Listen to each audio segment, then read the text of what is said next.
Delay. I am Chambanuru from TCB. I'm going to teach class 11 chemistry. I'm going to take up the very first chapter, and that is some basic concepts of chemistry. And today's lesson we're going to call it part 1. Now, the learning objectives of today's part or today's lesson are at the end of the lesson or at the end of this part, students will be able to understand and explain properties of matter and their measurements. In the sense, they will be able to solve some numericals based on properties of matter. The next thing is they'll be able to understand and explain scientific notation and significant figures, and also students will be able to work out numericals related to the same. And finally, students will also be able to define and explain the laws of chemical combination with examples. And also, they'll be able to work out some numericals related to the laws. So now to begin with, we're going to start with the properties of matter and their measurements. So, the first one we're going to talk about is properties of matter and their measurements. Properties of matter and their measurements. Now, in fact, the title of the chapter is Some Basic Concepts of Chemistry. In fact, there are some other basic concepts which are there in the textbook about which you have already learned in the lower classes. So I'm not dealing with all that.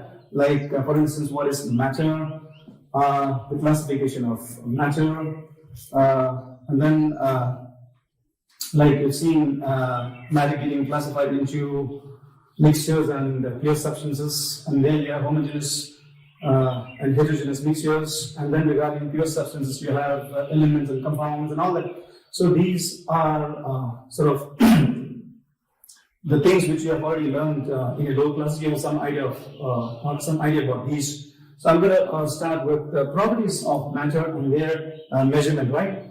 Now, as far as properties of matter are concerned, I can say that every substance has its own unique or characteristic properties.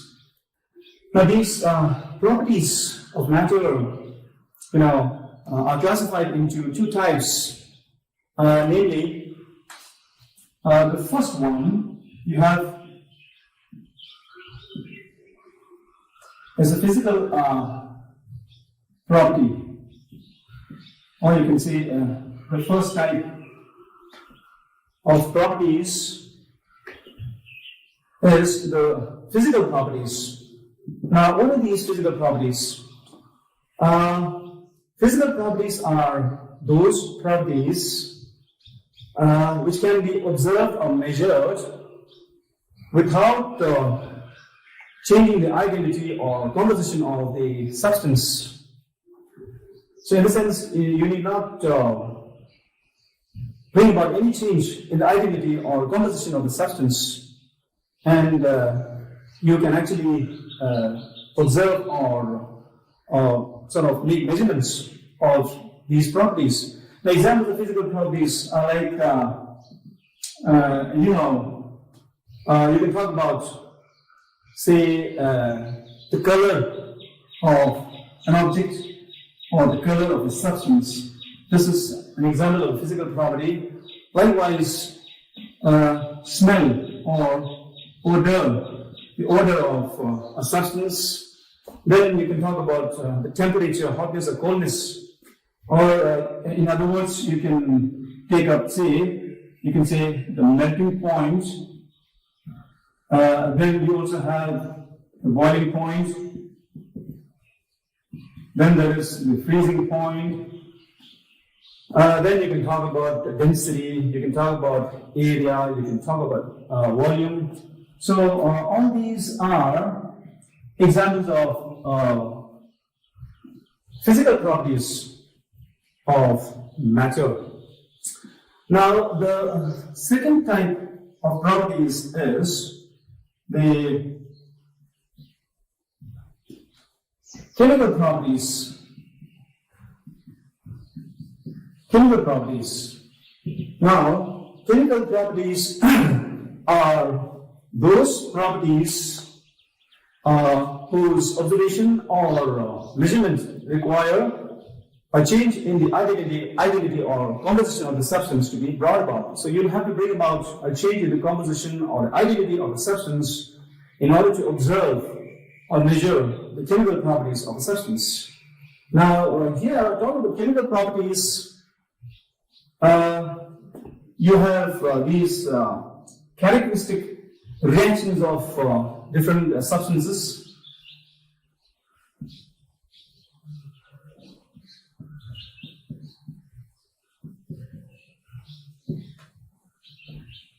That is chemical reactions, characteristic chemical reactions of different substances. And this now includes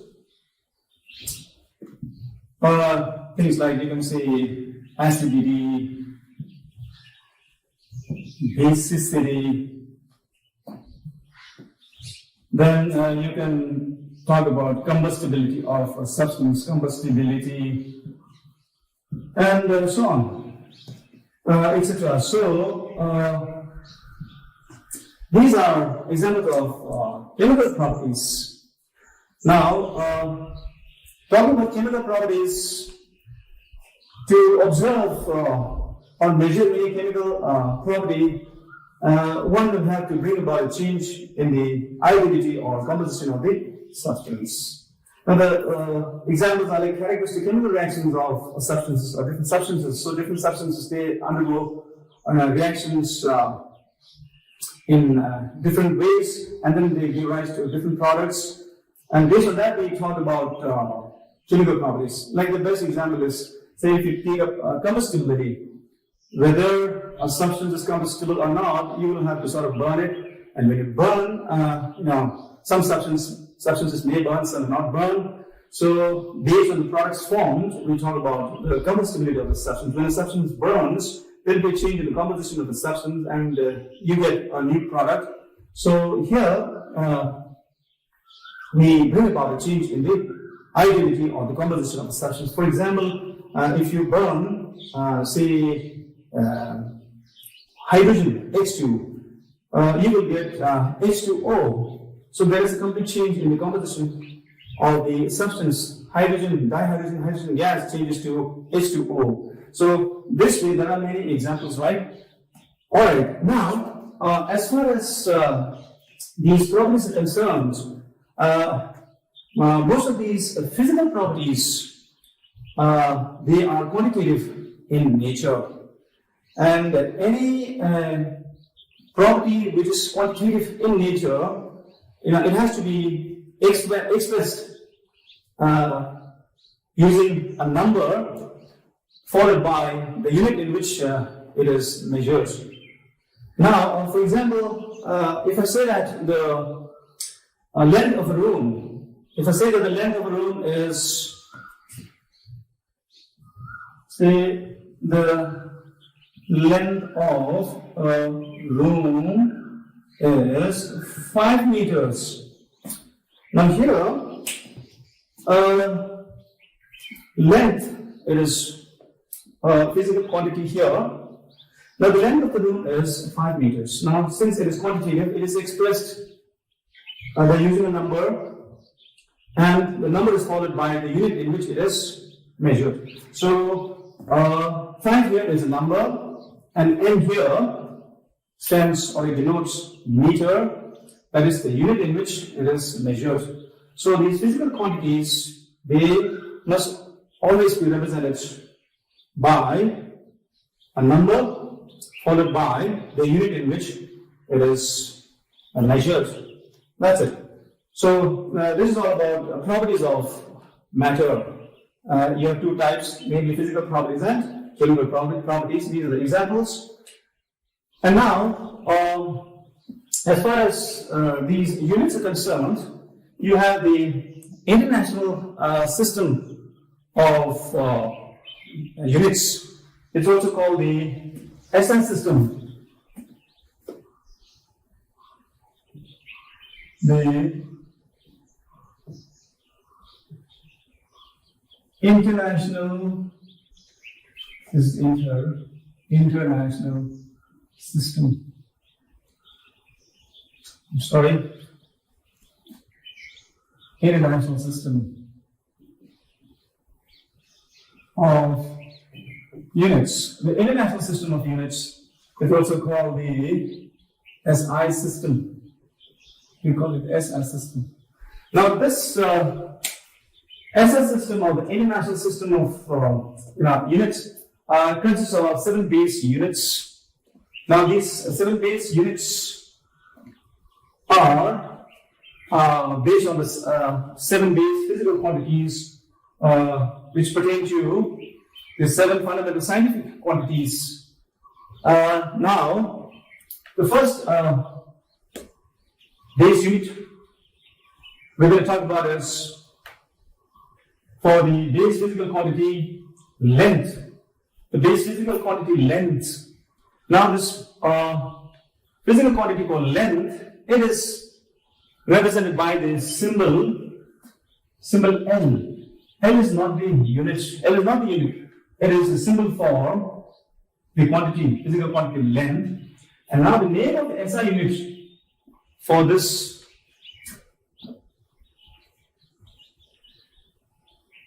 quantity, physical quantity, is meter. Meter is a unit that we use for the physical quantity length, and the symbol for this SI unit is small letter n. Now, mass. The symbol for this physical quantity mass is small letter m, and the name of this SI unit is kilogram. It is kilogram. You got to write it from here. It is kilogram. And the symbol for the unit kilogram is kg. It is small letter k.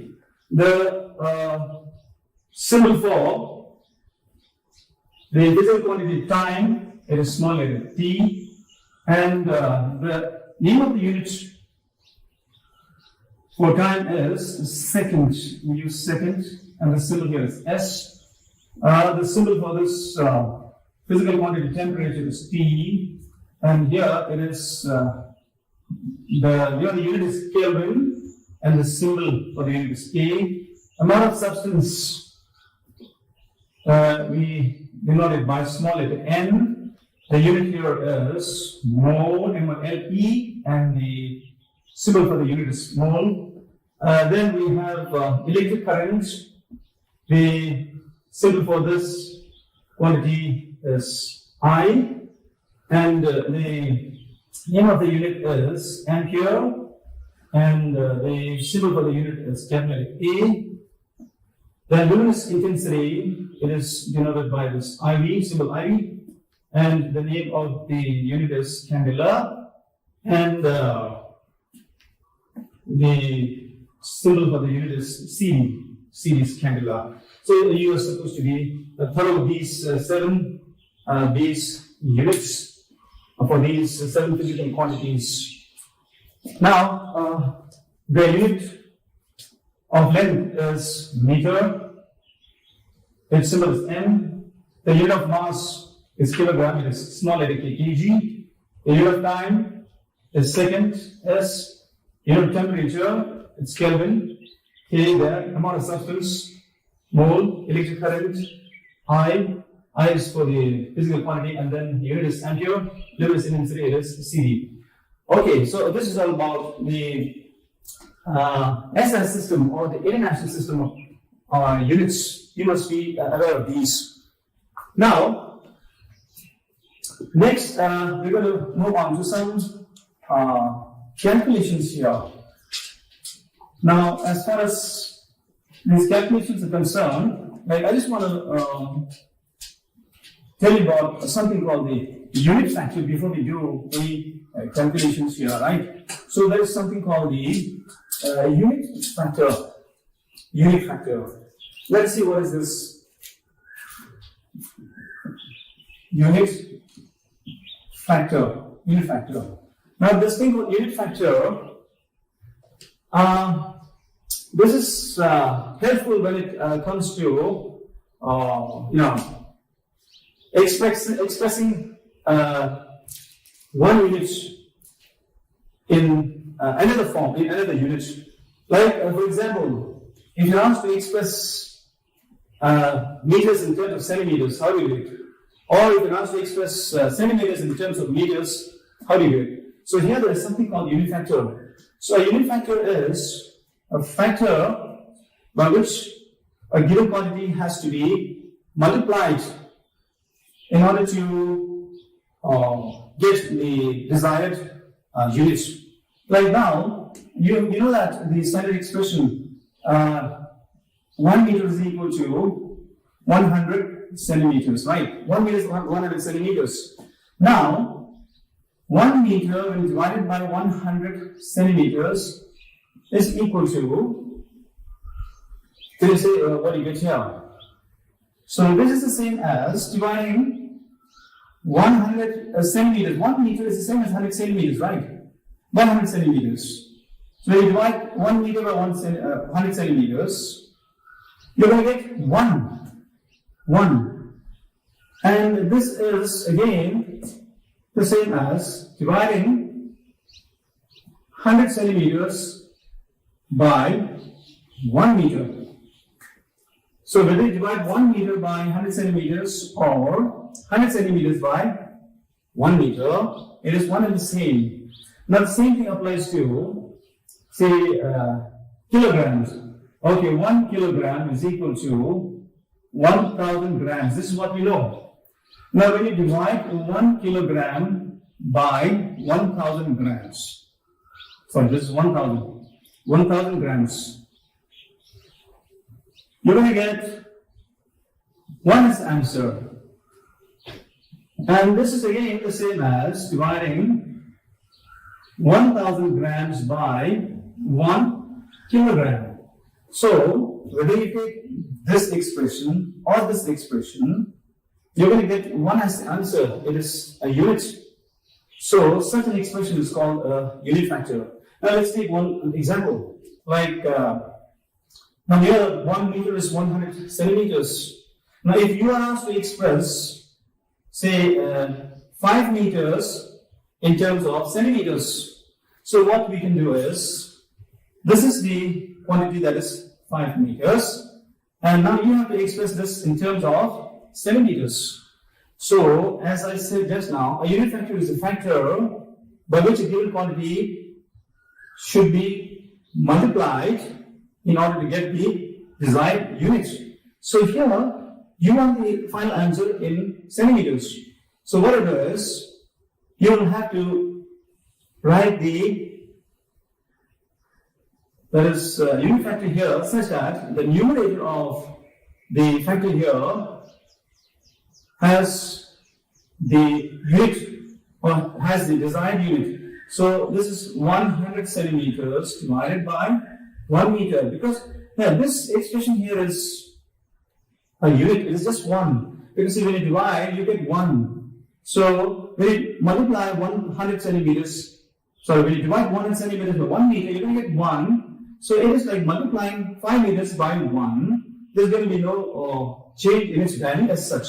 Now making use of this expression, you cancel out m and m, and you're finally left with 5 and 100 is 500 centimeters, right? Now, another example, like if you're asked to express, say, 50 grams in terms of kilograms, 50 grams. In terms of kilograms, what you will do is, you write 50 grams here, and then you're not going to multiply by the unit factor needs to give us the desired unit. That is, the result should have the desired unit. I want the result to be in terms of kilograms. So, for this expression, to get rid of this g gram here, I want kilogram top. So, this is 1 kilogram is the same as 1000 grams. So, gram and gram get cancelled, and you have 5 and 5 getting cancelled. Sorry, 0 and 0 getting cancelled. So 5 divided by 100 is nothing but 0.05 kilograms. This is the answer. So this is all about unit factor. Now, next we are going to move on to prefixes used in the SI system. Prefixes used in the SI system, and here you have to do some calculations which are very important. That is why I'll just take up these prefixes that are used in the SI system. Let's just have a look at this now. The prefixes that are used in the SI system are like now. Let's have a look.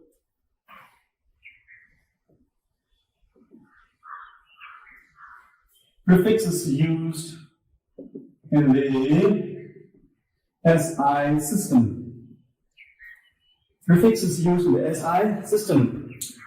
So here you have the multiple, then you're going to have the prefix and the symbol for the prefix, right? You have the symbol here. Let's see. Multiple in the sense, very often students get confused here. So to begin with, we'll just take these examples. Like, when I write 10 raised to the power 0, it is what?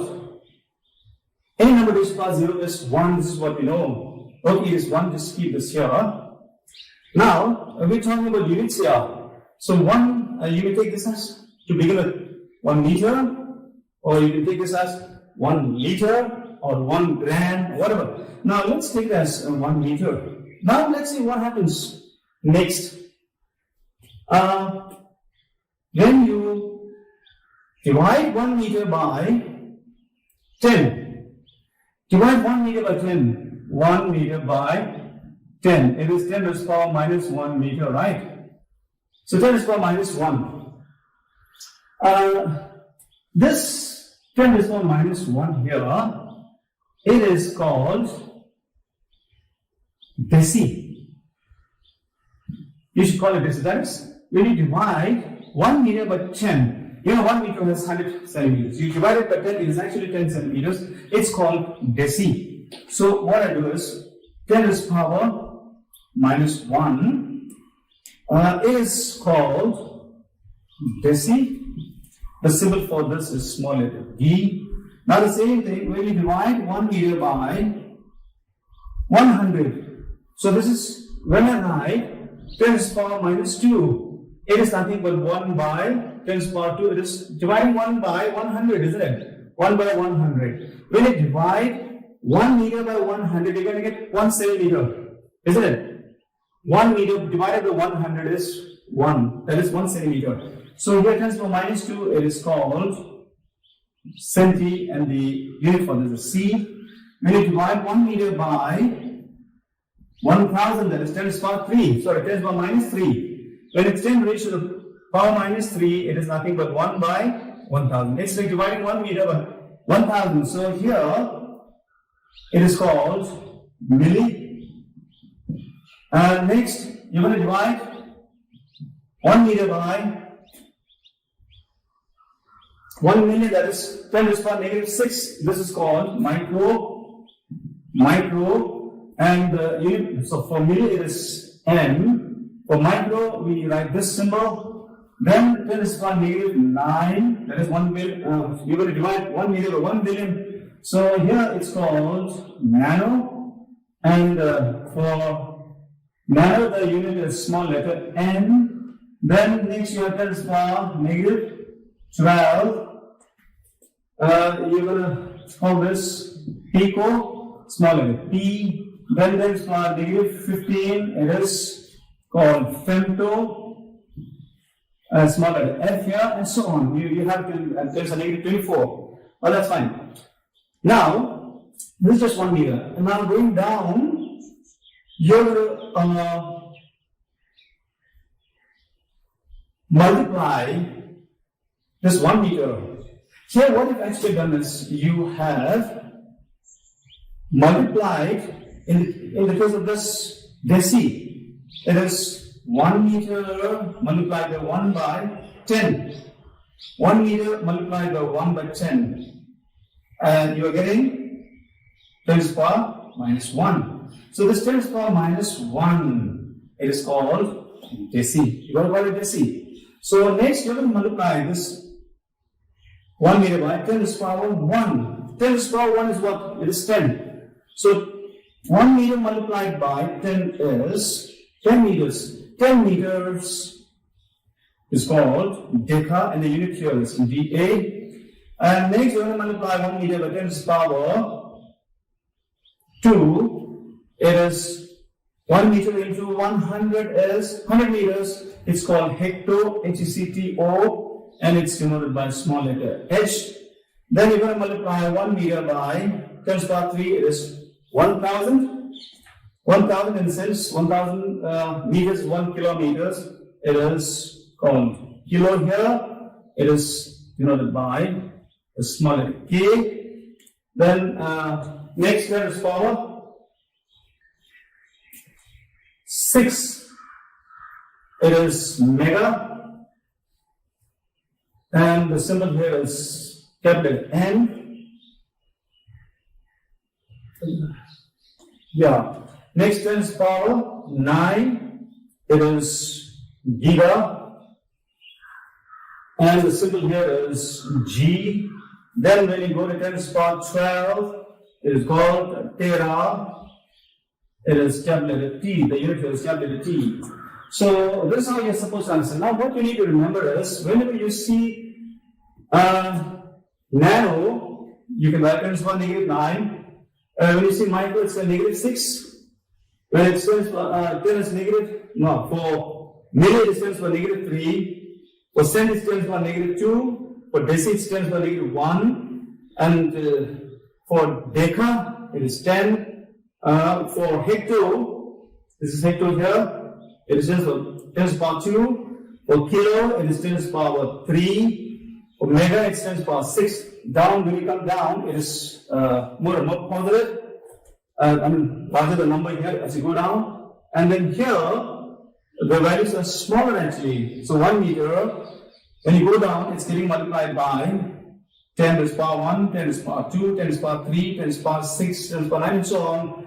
And as you go up, 1 is getting multiplied by 1 is getting multiplied by 1 by 10, 1 by 100, 1 by 1,000, 1 by 6,000, and so on. So this is what you need to know about the prefixes that are used in the SS system. Now we're going to do some calculations based on this very briefly. So we'll just see.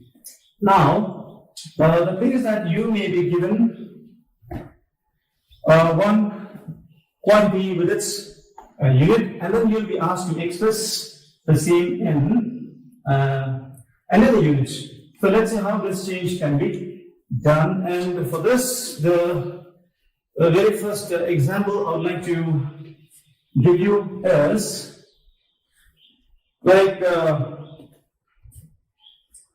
if you have to express, like for example, express the question here, express the following, let's say, the following in terms of, let's say, meters, right? And this and meters. Now the first one, if you have like 1 millimeter, the second one 5 micrometers, third one you have say 7 Let's take nanometers. The fourth one, something like, let's take 10. I'll take picometer. The fifth one, you can have, 9 gigameter, and then 6, let's take something like 15 centimeters. Let's see. Now, question number 1, say for instance, your solution number 1 here, the very first one, you are going to now express these in terms of meters, whereas the units here are different. Now, the very first one, it is 1 millimeter. Now, how do you change this unit from millimeter to meter is the question. Now, for this, what we do is, as I said just now, when you see this word, word milli, or this unit M here, milli, standing for milli, this M here standing for milli, this is meter, milli. For milli, you will write 10 raised to -3, as I said. So this is 1 into 10 raised to power -3 meters. So your answer here is 10 raised to power -3 meters. So in terms of meters, it becomes 10 raised to the power -3. The second one here is 5 micrometers. So this is 5 into, for micro, you're supposed to write 10 raised to power -6 meters. So this is, 5 into 10 raised to power -6 micrometers. Fine, that's good. And then so on. So you will do the same thing for the rest. And then the last one, let's see, it is 15 centimeters. For giga, you know what to write. In terms of giga, you will write 10 raised to power +9, and then you get 9 into 10 raised to power +9 meters. The last one, 15 centimeters, it is nothing but 15 into your, for centi, you write 10 raised to power -2 meters, right? Meters. And if you write this in the scientific notation form, I'll be talking about that now. It is 1.5 into 10 raised to the power. It becomes -1 meters, right? So this is all about the first type of conversion here. Now the thing is, next you can go to another type of conversion. That is, here what is done is you're converting directly from these units to meter. Next example is I will give it here. It is in terms of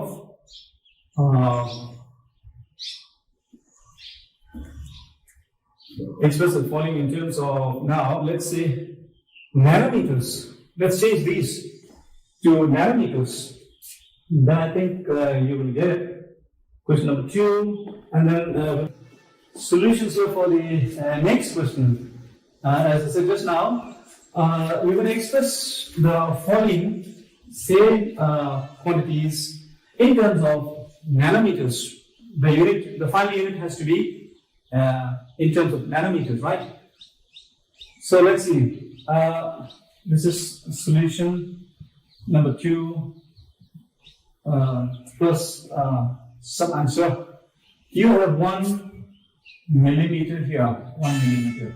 Now you can express this in terms of nanometers. So let's see what we can do. Before we work it out, I just want to show you one thing here. See, this is 10 raised to power 0 is 1 meter. As I said, it may be taken as 1 meter, 1 gram, or 1 liter, or 1 byte, or anything. Now, as you move down, you are multiplying 1 by, say here, 10, you call it deca. Here you are multiplying 1 meter by 100, that is 100 meters is 1 hectometer. And as you go down, this is what you do, you're going on multiplying 1 meter by 10 to the power 3, 10 to the power 6, and so on. And the values are increasing. And as you move up, the values are decreasing. Like here, 10 raised to the -1 is actually, you're multiplying 1 meter by 10 raised to the power -1. That is 1 meter into 10 raised to the power -1 is the same as multiplying 1 meter by 1 by 10. So everybody, you're just going to multiply, right? So now 1 meter, when you multiply it by 10, you get 10 meters. It is called 1 decameter. 1 decameter. Again, 1 meter, when you multiply it by 10 raised to the power 2, it is 100. So 100 meters is called 1 hectometer, and so on. Likewise, as you move up, you're multiplying this 1 meter by, this is 1 by 10. 1 by 10. You're calling it deci. So 1/10 of a meter is called a decimeter. Then 1/100th of a meter is called centimeter. Then 1,000th of a meter is called a millimeter. Then 1/1,000,000th of a meter is called 1 micrometer, and so on. So like you can see that from 1 meter to 1 millimeter, the difference is, you can see that 1 meter is equal to 1,000 millimeters. That is, 1 millimeter is 1,000th of a meter. That is 10 to the power minus 3. And from here, if you go to micro, that is 1 meter is equal to 1 million micrometers. Or 1 micrometer is equal to 1 millionth of a meter. Likewise, each time now you're going to see a difference of 1,000, right? So between these two, it is 1,000. You can say that 1 millimeter is equal to 1,000 micrometers. 1 micrometer is equal to 1,000 nanometers. 1 nanometer is equal to 1,000 picometers, and so on. So from 1 meter to 1 nanometer, you can see that 1 meter is 10 raised to the power positive 9 nanometers, or 1 billion nanometers is equal to 1 meter, or 1 million micrometers is equal to 1 meter. Then 1,000 millimeters is equal to 1 meter, and this is 100 centimeters 1 meter, and this is 10 decimeters is equal to 1 meter. So students, they generally get confused. So let's see, we'll just try to work it out here. So here 1 millimeter, you're going to change it into nanometers, and here this thing called unit factor comes in the picture. Let's see, now 1 millimeter, you write 1 as it is into, this is milli. Instead of milli, when you see this milli, you can write 10 raised to the power -3. You write this as it is, 10 raised to the power -3. This is for milli, and then you have meter here.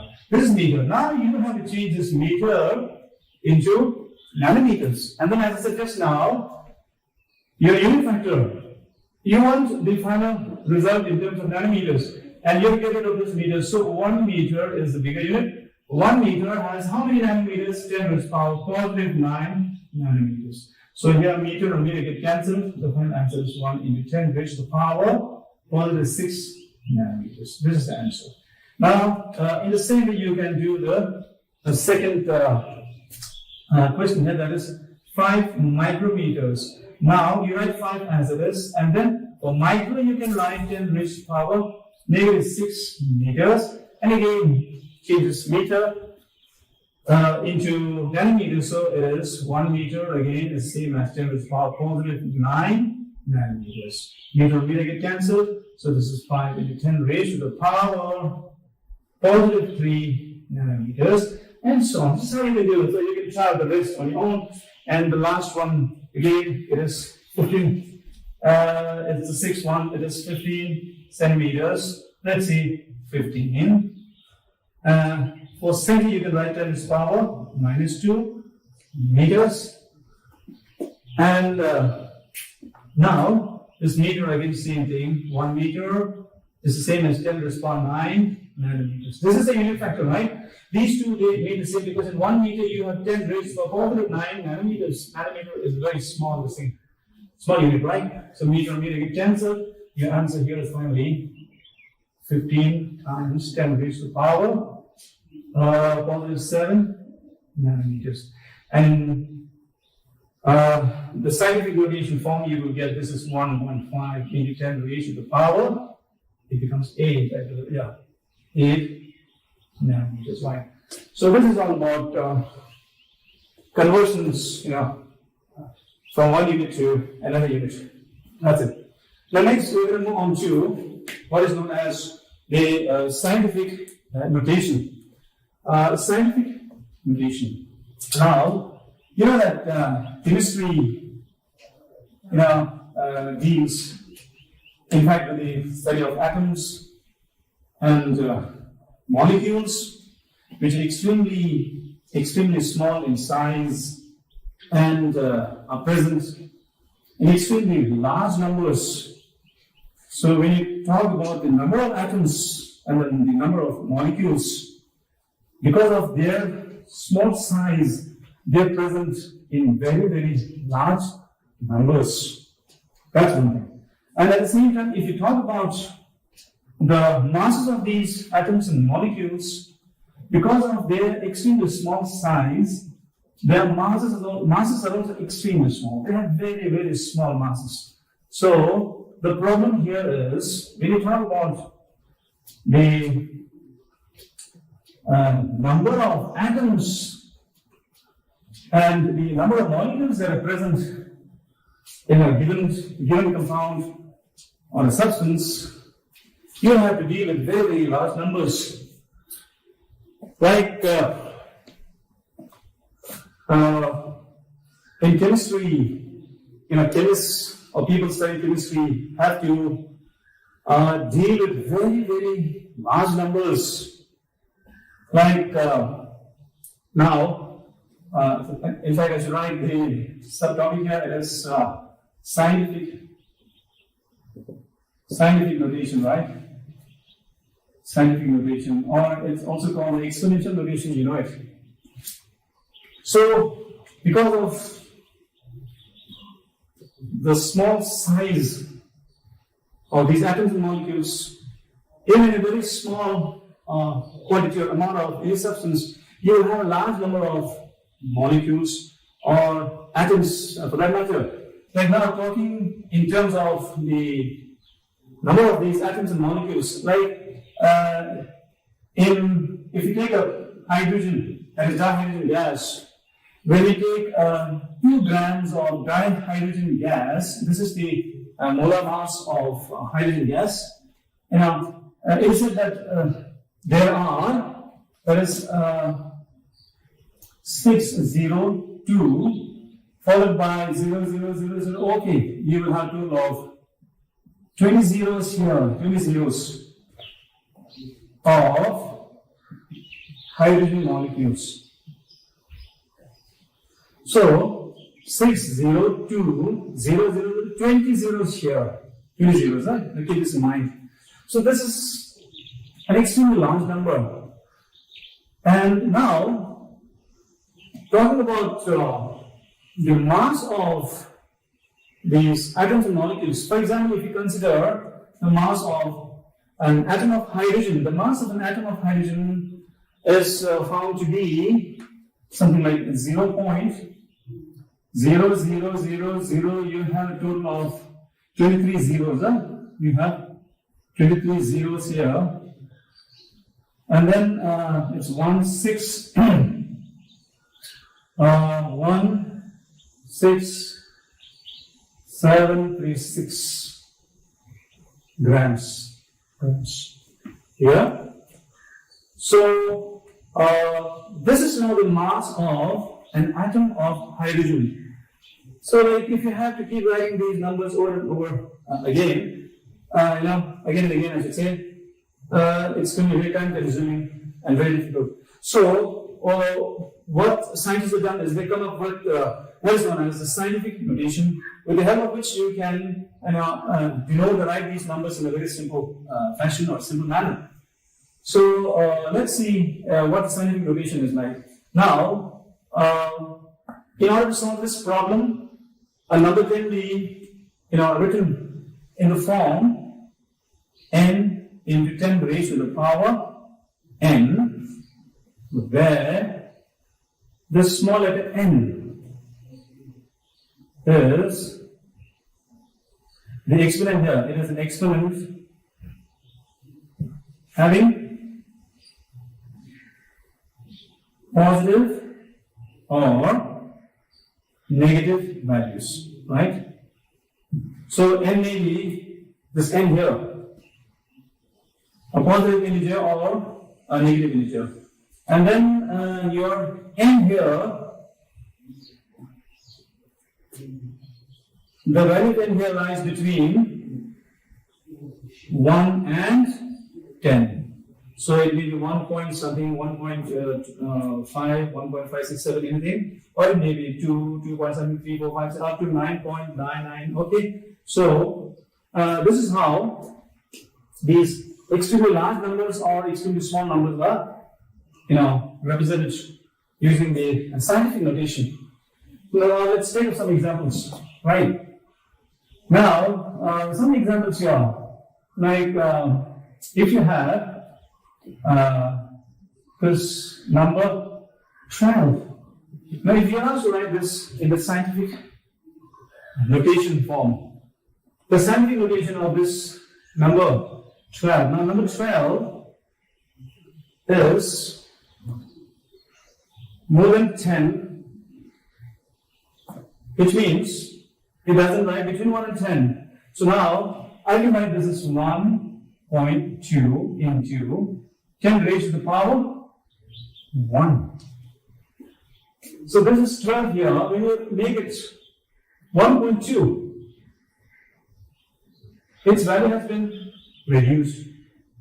To make it equal, I don't have to multiply by, I'll have to multiply by 10, isn't it? So this is the scientific notation. Now here we see that 1.2 is your n. This is your n. It lies between 1 and 10, and your small letter n here, it is a positive integer. So this is your exponent 1. It is positive here. Yeah, sometimes it can be negative also. Now next, if I move to 1 to 5. Now if you have to write this in the scientific notation, using scientific notation, you have to shift the decimal now from right to the left. So from here, you're going to move the decimal point by 2 digits, 1.25 here. In the 10 raised to the power, it should be how much?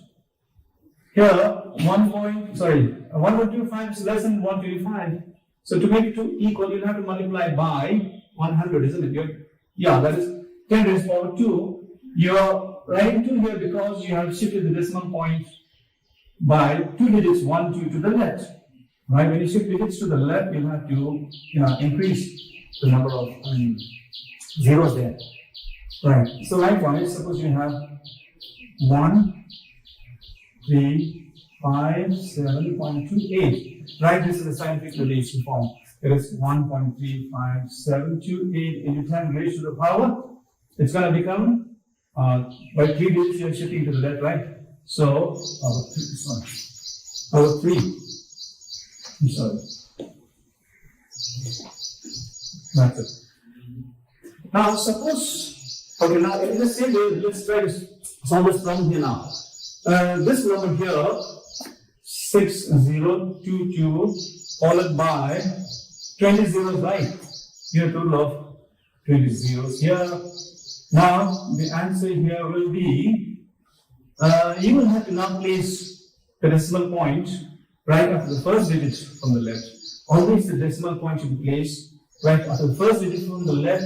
So right now you have the decimal point at the back. So it has to be shifted to the left by how many digits? 20 zeros here.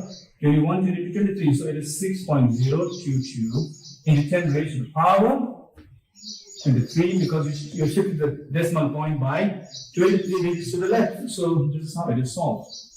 Now in the same way, if you have, so these are sort of numbers which are not in the scientific notation form, and you have changed it in the scientific notation form, where you can see all these are your capital letter N, and they're all between 1 and 10.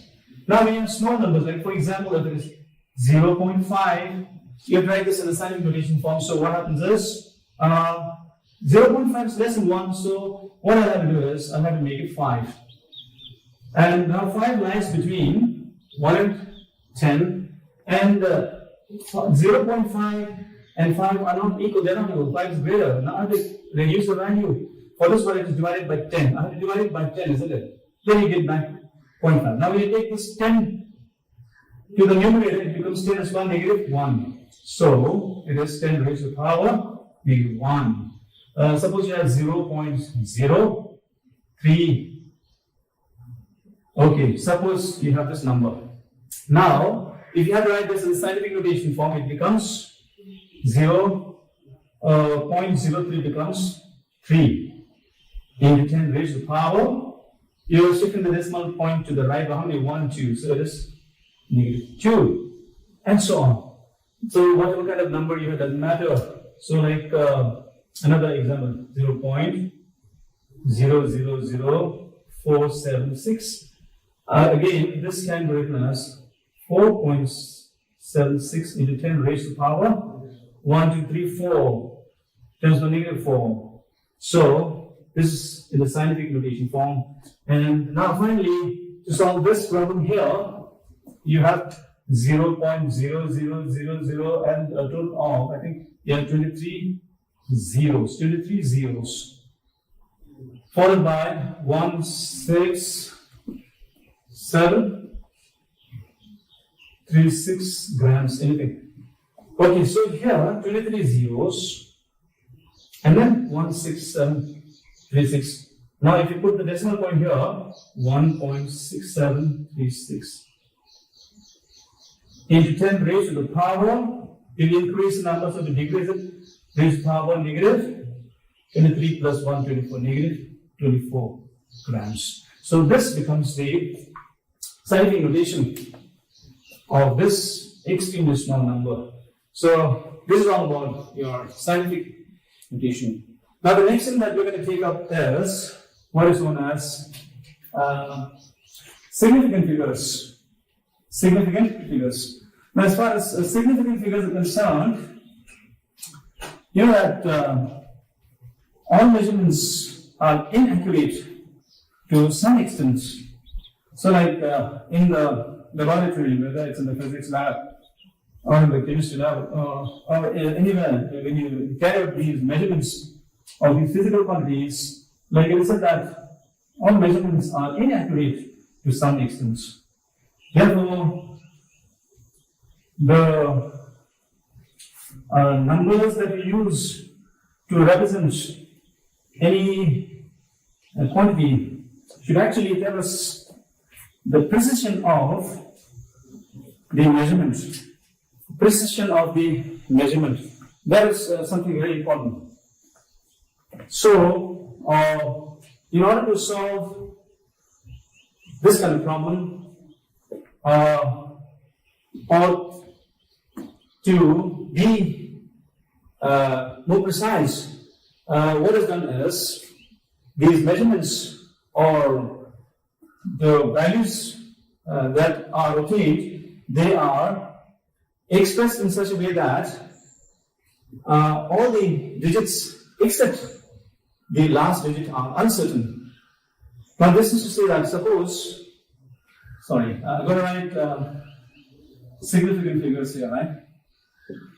Significant figures. We are talking about significant figures now. Let us see what these significant figures are, right? As I told you just now. So I'm talking about sort of precision here. So if I say that the length of a rope is something like 125 meters here. Now, this is not, or this can't be the exact length of the rope. And as such, it is said that the digits here, you have 3 digits. The first 2 digits are said to be certain, and the third digit, it is uncertain to some extent. And the uncertainty here is conventionally taken to be plus or minus 1. Now, suppose you have some salt, and if the mass of the salt is something like 2.7 grams. Here also, the first digit 2 is certain and the second digit 7 is uncertain. Now this uncertainty here, again, conventionally, the uncertainty here is allowed to be plus or minus 0.1. Plus or minus 0.1. Suppose you have a value like 2.50. Here again, the first two digits are certain and the last digit 0 is uncertainty. Is uncertain, and then the uncertainty here with regard to the last digit is plus or minus 0.01. So it can vary between these values plus 0.1 or minus 0.1. Now what I mean by uncertainty here is this number 125 with the unit and meter 125 meters could be somewhere between 124 and 126 meters, right? So the actual length of the row can be somewhere between 124 and 126. The uncertainty involved or allowed here is plus or minus 1. Here, the value could be something between 2.6 and 2.8 grams, right? Here also, the uncertainty is, that is the mass here. It could be somewhere between 2.49 and 2.51 grams. So this is all about your significant figures, talking about significant figures, and then uncertainty, right? In the measured values that we write or we get. Now, the next thing I want to tell you is, okay, what are these significant figures actually? The total number of digits in a given number is called significant figure. So, the number of significant figures in a given number can be obtained by knowing certain rules here. So, we are now going to follow the rules. Let's see what the rules here say about these number of significant figures. So, the next thing we are going to talk about is the number of significant figures. Alright, now let me try to make it a little faster. So, it says that, the very first rule says that all non-zero digits are significant figures, significant. All non-zero digits are significant. All non-zeros, that is, all non-zero digits are significant in the sense, like you have, say, numbers starting from 0 here, 1, 2, 3, 4, 5, 6, 7, 8, and 9, right? So 0 is not a significant figure. The rest are all significant. Now suppose I write 3, 4, 7. There is 347. In 347, how many significant figures are there? There are 3 significant figures, right? 3 significant figures. Suppose I take 3.4869. How many significant figures? Okay, you have a total of 1, 2, 3, 4, 5. There are 5 significant figures, right? And so on. So all these non-zero digits are significant figures. So talk about number of significant figures in a given number, right? So this is what the rule says. The second one is zeros preceding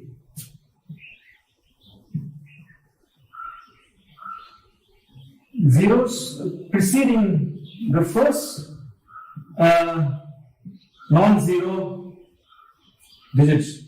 Zeros preceding the first non-zero digit are significant, right? So this means to say, like now, whenever you have a number like the 0, 0, 3, 4, 3, 4, 7, say 3, 4, 7, how many significant figures there? You got to say there are 3 significant figures, right? Suppose it is 0, 0, 0, 0, 7.8. Now whether you have a decimal point here or not doesn't matter. All these zeros which precede the first non-zero digits are not significant. They are not to be considered. So here you have you have two significant figures here, and this is the meaning. Suppose you have 0.0049. How many significant figures here? Okay, again these zeros, they precede the first non-zero digit 4, so they are not significant. They are not to be counted. So 4 and 9 2. Here we have two significant figures, and so on. Now the third rule here says zeros between any two non-zero digits are significant, right? Zeros between two non-zero digits. Zeros between two non-zero digits are significant. That is, they have to be treated or considered, right? Like examples I give you, like 7401 30058 12.056. Here you have 1, 2, 3, 4 significant figures. Here you have 5 significant figures. Here you have, okay, 5. Now this is to say that if you have zeros between two non-zero digits, they have to be treated as significant figures. Whether you have decimal point in between or not, okay, that's it. And then the fourth rule here is about zeros which come at the end, or zeros at the end or right of the last non-zero digits. They are significant. They are significant if there is a decimal point. So that is zeros at the end or right of the last non-zero digit.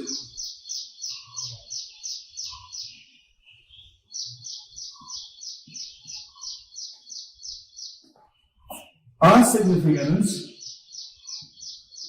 right, if there is a decimal point. So the decimal point is very important. And the important thing is the zeros should be coming towards the end. They're also called chaining zeros, And the important thing is there should be a decimal point. Now the example I can give you is something like, suppose you have 3.40. So here, because of the fact that you have a decimal point here, this zero becomes significant. So if you have how many significant figures in the sense? 1, 2, 3. You got to say there are 3 significant figures here. Or suppose you have 5.0. Here you got to say there are 2 significant figures. Likewise, if you have 0.0340, how many significant figures here? Okay, this becomes significant, but these two, they are preceding, zeros preceding the first non-zero digit. They are not significant, but this is significant. So you have total of 3 significant figures here, and so on. So this is how you are supposed to understand this. Now, that is when you have a decimal point in the number, then the trailing zeros or zeros at the end, they are significant. But if there is no decimal point, right? If there is no decimal point,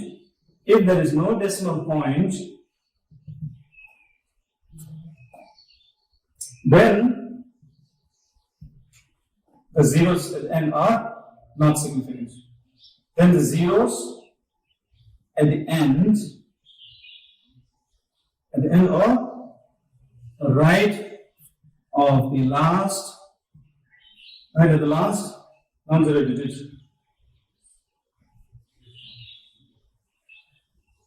Are not significant. So this is to say, like suppose you have 3, 0. How many significant figures here? There is no decimal point, so you have to say it has, only 1 significant figure, right? The 0 is not counted, 1 significant figure. But you can make it have 2 significant figures by writing this 30 as 3.0 into 10. So here 1, 2, it has two significant figures, right? Like suppose you have 2000 here. Okay, how many significant figures? Because there is no decimal point, trailing zeros are not significant. So you have to say two significant figures here, but you can make it have, this will have two significant figures like this. If you make it like this, it will have 3. So this is, sorry, I'll put it this way. 2000 here can be written as 2.00 into 10 raised to power 3. So this has 3 significant figures. So now this is all about knowing how to write the number of significant figures in a given number. So I've explained the rules, and then you can work at some problems on your own. Okay, so this is all about significant figures, and then the number of, and how to find the number of significant figures in a given number. All right. Now the next thing that I would like to take up is laws of chemical combination. Now, as far as the laws of chemical combination are concerned, there are 5 laws. Now, all reactions involving combination of either elements or combination of different compound substances to form products, they are governed by these laws of chemical combination. Laws of chemical combination. Laws of chemical combination. Now, there are 5 laws. The first one is the law of conservation of mass. Law of conservation of mass. Law of conservation of mass. Now this law here states that matter can neither be created nor be destroyed. Matter can neither be created nor be destroyed. In other words, you can say that in a chemical reaction, the sum of the masses of the products formed is always equal to the sum of the masses of the reactants before the reaction. So we'll take an example. Like the best thing is hydrogen combining with oxygen will give you H2O. So here, what has happened is hydrogen and oxygen, they combine to give you H2O, like they are like gaseous form, and then you're getting say water. In chemistry, it's important that you balance these equations. Equations have to be balanced. So here, since you have 2 oxygen atoms here, there is only 1. I put on 2 here. So number of oxygen atoms balanced, and then hydrogen here you have 4. 2 to the 4. I have to put on 2 here. Now, talking about the law of conservation of mass, the atomic mass of one atom of hydrogen is 1. Since you have 2 here, it's 2. 2 into 2 is 4. So you're going to have 4 grams of dihydrogen combining with oxygen, that is 2 oxygen atoms. Each oxygen atom has a mass of 16. 16 to 32, it is 32 grams. And then you are getting 2, that is H2O. Now, talking in terms of grams, oxygen is 16, each oxygen atom 16, hydrogen 2 are there, 2, 16 plus 2 is 18, 18 to 36. So you're getting this is 36 grams, right? Now, when you add up these two, the total is 36 grams. And here you have 36 grams, right? So here we see that the product form here has a mass of 36 grams, and the reactants here also before the reaction, their sum of the masses is 36 grams. This is the meaning of the law of conservation of mass. The same thing applies to any other reaction that you can think of. So you can just tell, right? So this is all about the law of conservation of mass. The second one is the law of definite proportion or constant proportion.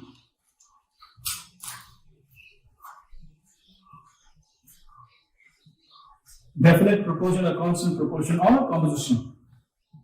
So the law here states that a given compound always contains exactly the same proportion of elements by mass. So here,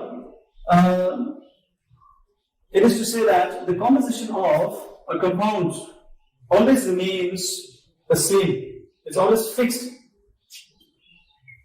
irrespective of the source or the origin of the compound.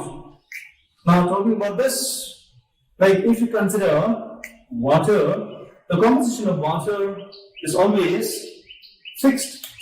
The composition of water does not change, it never changes. Yeah, so here, if you see water, for instance, this is H2O.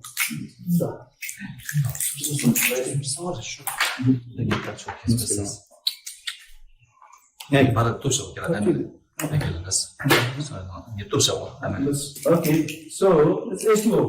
When I say composition of water, here you have two atoms of hydrogen, and one atom of oxygen. Now, irrespective of the source of your water, H2O, you may get water from a tap, you may get water from a well, from a river, or from sea, or rainwater, or any water. If you see, now water will have the same composition, H2O. You have two atoms of hydrogen, so it is 2 grams plus 1 atom of oxygen, it is 16. When you add up these two, you are getting 18. So you have a total of 18 grams in, that is 1 mole of water, H2O. You're going to consider this as 1 mole. Now, when I say the composition of water is fixed, you will see the percentage composition. For example, percentage of hydrogen in H2O. You're going to take it as 2 divided by 16 into 100. This is something like 11.11%, I believe. And then the percentage of oxygen in H2O, here it's 16, this is 18. 18, and this is 16 divided by 18 into 100 is, I think, 88.89% or something like that. So here the composition of water is always fixed. You will see that the percentage of hydrogen in water is always 11.11%, and that of oxygen is 88.89%. I hope it's correct. When you add up these, 88 in the 90. Okay, fine. That's it. Now the same thing applies to any other compound. Like if you take up carbon dioxide, and the composition of carbon dioxide, you will have 1 atom of carbon and 2 atoms of oxygen present in a molecule of carbon dioxide. So this is always fixed, irrespective of the origin or the source of your carbon dioxide. Likewise, there are examples you can follow. So here also it is fixed. This is the meaning of this law of definite or constant proportion or constant composition. And then the next law is the law of multiple proportion. Law of multiple proportions, you can say. So the law here states that when 2 elements combine to form more than 1 compound, then the masses of one element that combines with the fixed mass of the other elements are in the ratio of simple whole numbers. This is a statement of the law of constant proportion. So it is the, law of multiple proportions, right? Law of multiple proportions. Okay, now we'll just listen to the statement. The law states that when 2 elements combine to form more than 1 compound, then the masses of one element that combines with the fixed mass of the elements are in the ratio of simple whole numbers. That is, now the 2 elements we'll consider as say hydrogen and oxygen. Hydrogen and oxygen, they combine to give you H2O water. Now, depending on the conditions of temperature and pressure. So, the two elements are hydrogen and oxygen, you get H2O, water. And again, by changing the conditions of temperature and pressure, hydrogen and oxygen can also combine to give H2O2. This is hydrogen peroxide. So here, according to the law, when two elements combine, the two elements are hydrogen and oxygen, right? These two, when they combine to form more than one compound, say they are forming two compounds here, then the masses of one element, you get talking about the masses of oxygen, the masses of one element, that is oxygen, that combines with the fixed mass of the other element. So hydrogen here, H2 in both the compounds. So the mass of hydrogen in both the compounds, it is fixed. So here it is H2, here it's H2. For each hydrogen, you know that its atomic mass is 1, so there are 2, it's 2 grams. In both the cases, it's 2 grams each. But the masses of the oxygen here it is 16 and here it is 32.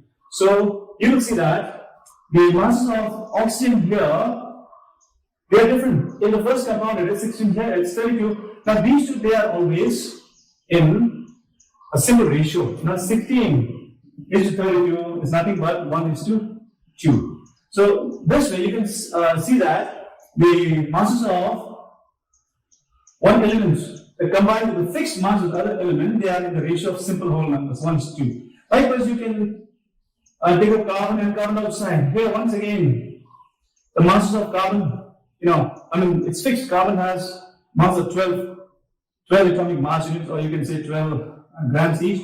Here again it is oxygen 16, 1 oxygen atom, 2 is 32. Again they are present in the ratio 1 is to 2. Likewise, there are many other examples like sulfur dioxide and sulfur trioxide, or you can say nitric oxide and nitrous oxide.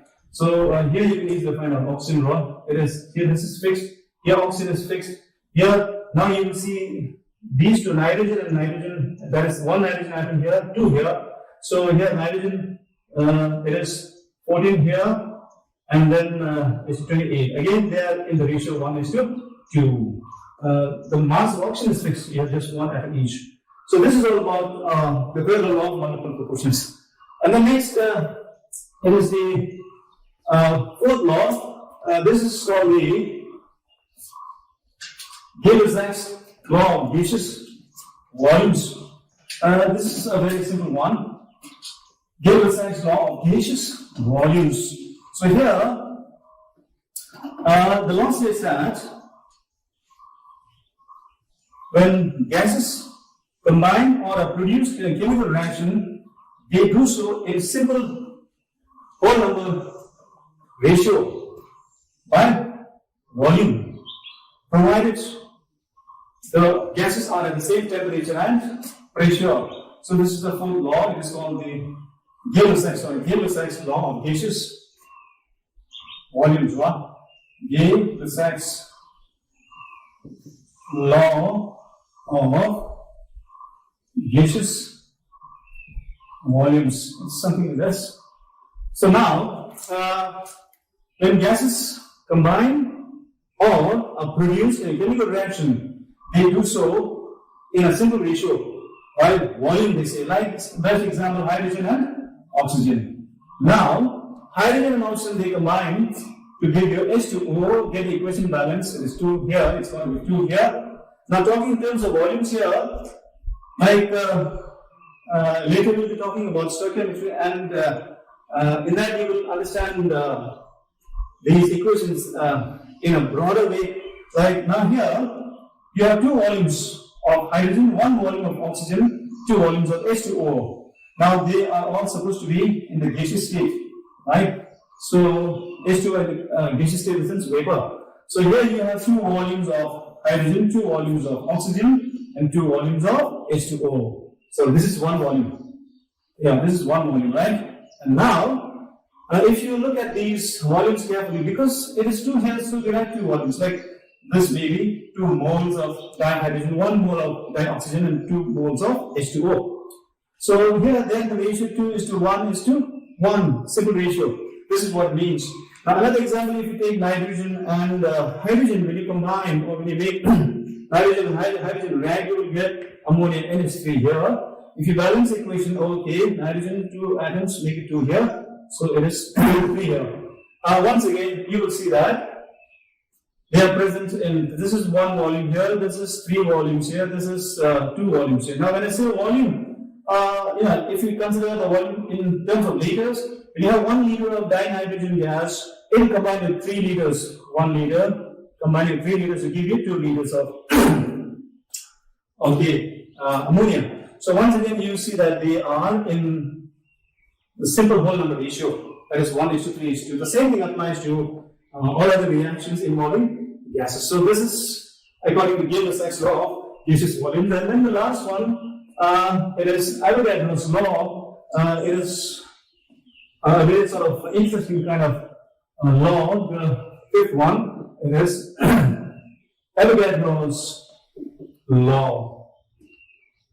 So the law here states that equal volumes of gases under similar conditions of temperature and pressure should have the same number of molecules. That is again the same thing, H2O2 giving you H2O. The balance equation is something like this. Now, under similar conditions of temperature and pressure, just like in the case of Gibbs-Sachs law of gaseous volumes, there also you have to have the gases at the same temperature and pressure, and then you can apply the law here in whole group. Likewise, here also, equal volumes of different gases under similar conditions of temperature should have equal number of molecules.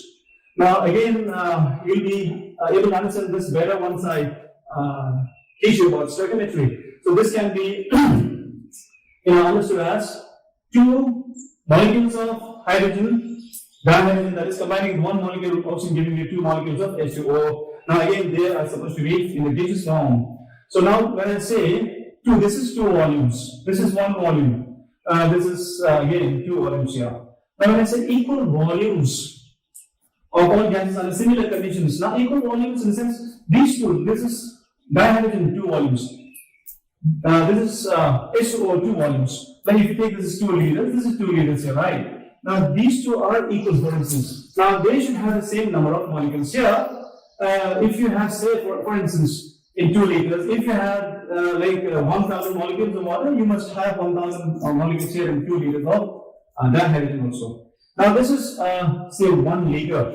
Now in 1 liter of dioxygen, whatever number of molecules you have, you must have the same number of molecules in 1 liter of dihydrogen and in 1 liter of H2O. This is what it means. Now talking in terms of moles here, this is actually 2 moles of hydrogen, dihydrogen. This is 1 mole of dihydrogen. This is again 2 moles of H2O. Now, under similar conditions of temperature and pressure, here at NTP, that is national temperature and normal temperature and pressure. 1 mole of H2.